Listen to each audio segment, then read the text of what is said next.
என்ன மாப்பிள்ள என்னை அதுக்குள்ள இறக்கி நடக்க விட்ட? உன்னை வச்சு மிதிச்சு முட்டி போனதான் மிச்சம். சும்மா வா மாமா. முட்டி தேஞ்சு வச்சா? இன்னும் கல்யாணமே முடிக்கல, அதுக்குள்ள முட்டி தேஞ்சு வச்சுன்னா ஊருக்குள்ள காரி துப்பிடுவாங்க. இவனுக்கெல்லாம் அத நான் பாத்துக்கிறேன். முதல்ல பொண்ணை கட்டி வை. பொண்ணு சும்மாவை கட்டி வைப்பாங்க?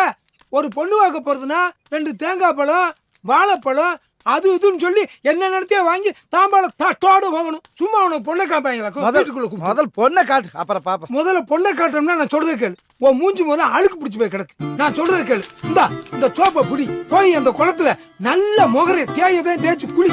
அப்புறம் பாரு, இப்ப இருக்கிறத வெட்டு. நான் போய் தேங்காய் பழம் அது இதுன்னு அள்ளிட்டு வரேன். வந்து உன்னை கூட்டு வரேன். நீ குளியா அந்த குளத்துல உன் மூஞ்சில இருக்கிற அழுக்க போக்க. பொண்ணுக்கு உன்னை பார்த்து உன்னை பிடிக்க வேண்டாமா? இந்தா 300 பேருக்கு மாமா. குடும்பம்ல இன்னைக்கு நான் தேய்க்க தேயில என் முகம் அமனா மாதிரி சக்க சவேன் ஆயிடணும்.